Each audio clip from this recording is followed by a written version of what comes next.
کہا ان کافروں نے، اے وہ شخص جو اتارا کیا اس پر قرآن، بے شک آپ تو دیوانے ہیں،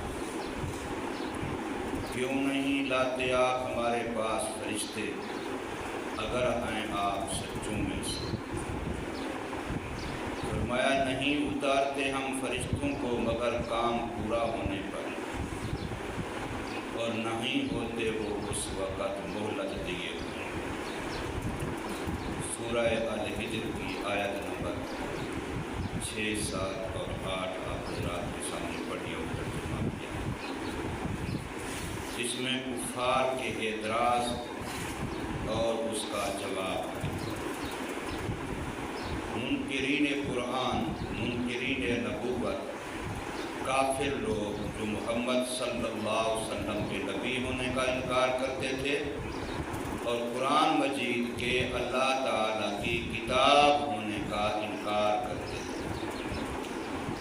ان کا خیال تھا کہ محمد صلی اللہ علیہ وسلم والعیاذ باللہ نبی نہیں ہیں، بلکہ کسی سے کوئی کلام سیکھ کر کے ہمیں سناتے ہیں۔ نمبر 2، ہمارے بتوں کی گستاخی کرتے تھے، اس کی وجہ سے ان کے دماغ میں کچھ خرابی آ گئی، ہمارے بتوں نے ان کو بد دعا دی، انہوں نے ان کے دماغ پر اثر کر دیا ہے، اب یہ پاگلوں والی باتیں کرتے ہیں۔ یہ کتنی بڑی گستاخی ہے اللہ کے نبی کی۔ آج اگر ہم مولوی ہیں، ہمیں کوئی پاگل کہہ دے تو ہمیں کتنا برا لگے گا، اور ہم سمجھتے ہیں کہ ہم نبیوں کے وارث ہیں، نبی کے وارث کے ساتھ پھر حق کہے گا تو وہ معاملہ ہوگا جو نبیوں کے ساتھ ہوگا، اور ہم کہتے ہیں روٹیاں پوٹیاں بھی ملیں، تقریروں پر فیسیں بھی ملیں، بڑی گاڑیاں بھی ہوں، پھر ہم دین کا کام کر رہے ہیں۔ دین کا کام اس طریقے سے، دین کے کام کے لیے مجاہدہ بھی ہے، قربانی بھی ہے۔ دین کا کام طبیعت اور مزاج کے خلاف، نیند آتی ہے پر نیند نہیں کرتی، سستی ہوتی ہے پر سستی نہیں ہونے دیتی، طبیعت نہیں چاہتی کہ میں اس وقت پڑھوں پر پڑھنا، طبیعت نہیں چاہتی کہ نماز باجماعت ہو، لیکن ہونی ہے۔ یہ جتنا بھی اپنی طبی تقاضوں کو دبا کے ان کے خلاف کریں گے اتنا اللہ کا قرب ملے گا۔ دین کا مزاج یہی ہے، نبیوں کے ساتھ یہی ہوا، سب نبیوں کے ساتھ یہی۔ اب یہ کتنی بڑی بات ہے، محمد صلی اللہ علیہ وسلم جیسا با اخلاق کوئی ہو سکتا ہے، حضور صلی اللہ علیہ وسلم جیسا محبت پیار والا ہمدرد کوئی ہو سکتا ہے؟ آج کوئی جتنا بڑا ہمارا ہمدرد و خیر خواہ بنے، بڑا با اخلاق اور سب کچھ دکھ درد برداشت کر کے دوسرے کی خیر خواہی کرے، وہ پھر بھی تو حضور صلی اللہ علیہ وسلم جیسا تو نہیں ہو سکتا، کہ جن کو طائف کے لوگوں نے بچے پیچھے لگا کے پتھروں سے خون سے لہولہان کر دیا، لیکن پھر بھی اللہ سے درخواست کر رہے ہیں یا اللہ ان کو سزا نہ دینا، ان بیچاروں کو میری شان کا پتہ ہے، یہ نہیں صحیح تو ان کی اولادوں کو ہدایت دے دینا، ان کی نسلوں کی خیر خواہی کر رہے ہیں اور آپ نے حضور صلی اللہ علیہ وسلم کو کیا دیا، لیکن حضور ہمارے لیے کعبے کا غلاف پکڑ کے رو رہے ہیں۔ اس سے بڑی ہمدردی کیا ہوگی؟ قیامت تک آنے والی امت کے لیے کعبے کا غلاف پکڑ کے رو رہا ہے، اس نبی کا ہم حق ادا کر سکتے ہیں، لیکن افسوس ہے کہ حق ادا کرنا دور کی بات، ان کی سنتوں پر اللہ ہمیں 100 شہید کا ثواب دیتا ہے، اور ہمیں وہ ثواب لینا ہی بدلے منظور نہیں، وہ بھی ہمیں پسند نہیں کہ ہم معمولی سی سنت کہ پانی پیتے ہوئے دعا کا اہتمام کر رہے ہیں، دائیں ہاتھ کا اہتمام کر رہے ہیں، دائیں 3 سانسوں کے ساتھ پینے کا اہتمام کر رہے ہیں۔ یہاں مدرسے میں دیکھا کتنوں کو گلاس پکڑا اور کھڑے ہو کے پی رہے، جان چھوٹ رہے، جانور نے پی لیا، ہم نے بھی پی لیا۔ اتنے حضور صلی اللہ علیہ وسلم کی سنتیں سمجھو اللہ کی رحمت کے دروازے ہیں، اللہ سے ملاتے ہیں، یہ سنت کے راستے، یہ اللہ سے ملانے کے راستے ہیں، لیکن افسوس ہے کہ آج امت حضور صلی اللہ علیہ وسلم کی سنت کو چھوڑ دیتی ہے، حضور صلی اللہ علیہ وسلم کی سنت کا پتہ ہی نہیں ہے مسلمان، نہ اس کی برکت کا پتہ ہے، نہ اس کے اندر کوئی عمل کا جذبہ رہا ہے۔ تو تو حضور صلی اللہ علیہ وسلم کو کہہ رہے ہیں کافر لوگ کہ تو جو کہتا ہے میرے اوپر قرآن اترا، یہ تیری بات ایسے لگتا ہے تیرے دماغ کو گڑبڑ ہو گئی ہے، پاگل ہو گئی ہے، دیوانہ ہو گیا۔ اور اگر واقعہ تم تو اللہ کا نبی ہوتا تو فرشتوں کی ایک جماعت تیرے ساتھ ہوتی، جہاں تو دعویٰ دیتا فرشتے تیری تصدیق کرتے، ہاں واقعی ہم اس کے مصدق ہیں کہ اس کو اللہ نے بھیجا ہے اور یہ اللہ کا نبی ہے، یہ اللہ کا رسول ہے، اللہ پاک نے اس کو بھیجا ہے۔ فرشتے اس کی کیا کرتے؟ تصدیق کرتے، پھر ہم مانتے کہ باقی آپ اللہ کے نبی ہیں۔ تو اب دونوں باتوں کا انکار، قرآن کے کتاب اللہ ہونے کا بھی انکار اور محمد صلی اللہ علیہ وسلم کے رسول اللہ ہونے کا بھی انکار۔ ان دونوں کے جواب میں اللہ نے فرمایا کہ قرآن بھی اللہ کا کلام ہے اور محمد صلی اللہ علیہ وسلم بھی اللہ تبارک و تعالیٰ کے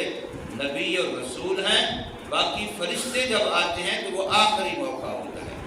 اس کے بعد اگر کوئی نہ مانے تو پھر مہلت نہیں ہوتی۔ یہ تمہارے فائدے کے لیے ہے کہ فرشتے نہیں آ رہے ہیں۔ جس دن فرشتے آئے اور اس کے بعد بھی تم نے نہ مانا، مطلب جس دن اتمام حجت ہو گیا، جس دن بات اپنی انتہا کو پہنچ گئی، پھر اس کے بعد جس نے نہ مانا، پھر پہلی قوموں کے واقعات کسے تمہارے سامنے ہیں، پھر نام و نشان ہی مٹا دیا جائے گا، پھر عبرت کا نشان، عبرت کا نمونہ بنا دیے جاؤ گے۔ تو اس لیے فرمایا وقالو، اور وہ کافر لوگ، منکر لوگ وہ کہتے ہیں یا ایھا الذی نزل علیہ الذکر، اے وہ شخص جو اتارا گیا ہے اس پر قرآن۔ قرآن کو اللہ نے قرآن مجید میں کئی جگہوں پر ذکر کہا ہے۔ اسی آیت میں ذکر کا لفظ بالاتفاق مراد قرآن ہے، اور اس سے جو اگلی آیت 8ویں کی نامی آیت آئے گی اس کے اندر آ رہے انا نحن نزلنا الذکر وانا لہ لحافظون،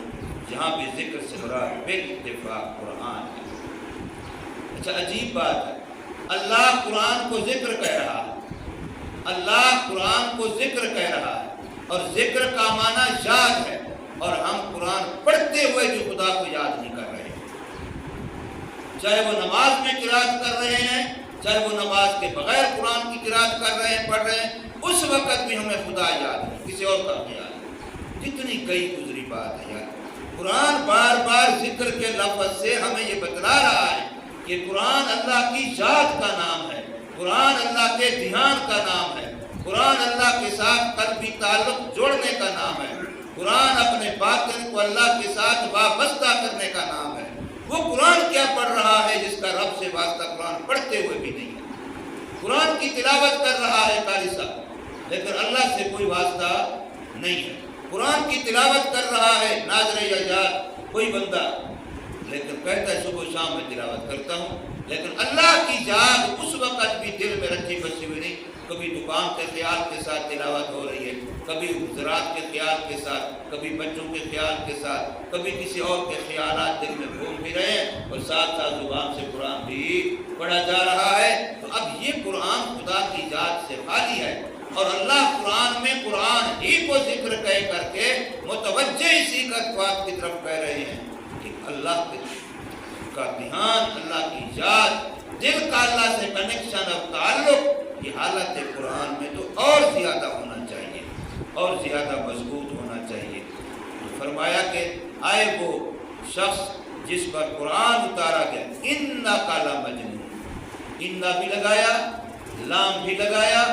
جملہ اسمیہ بھی بنایا، اور براہ راست خطاب کر کے کہا تو پاگل ہے۔ آج کوئی میرے سامنے آ کر کے مجھے کہہ دے تو میں سمجھوں گا میرے تو مر جانا چاہیے، میں عالم ہوں، میں مولوی ہوں، میں مفتی ہوں، میں فلاں ہوں، مجھے کہہ رہے پاگل۔ نبی کو کہہ رہے ہیں، اس نبی کو جس کے صدقے اللہ نے کائنات کو بنایا ہے، جس کی وجہ سے اللہ نے زمین و آسمان کو وجود دیا ہے، جس کا ہم کلمہ وہ ہے، اس محمد کریم صلی اللہ علیہ وسلم سامنے ایسے تیر لگا کر کہے تو پاگل ہے، تو کتنا بڑی بات ہے، کتنی بڑی گستاخی ہے۔ لیکن کمال ہے اس حوصلے کا جو ان لوگوں کی خیر خواہی بھی نہیں چھوڑی، جنہوں نے یوں سامنے اتنی بڑی گستاخی کی۔ حضور صلی اللہ علیہ وسلم انہی کے لیے رو رو کے دعائیں بھی کر رہے ہیں، انہی کے کنڈے بھی کھٹکا رہے ہیں، انہی کی خیر خواہی بھی کر رہے ہیں، بلکہ صرف انہی کی نہیں، ان کی نسلوں کی بھی خیر خواہی کر رہے ہیں۔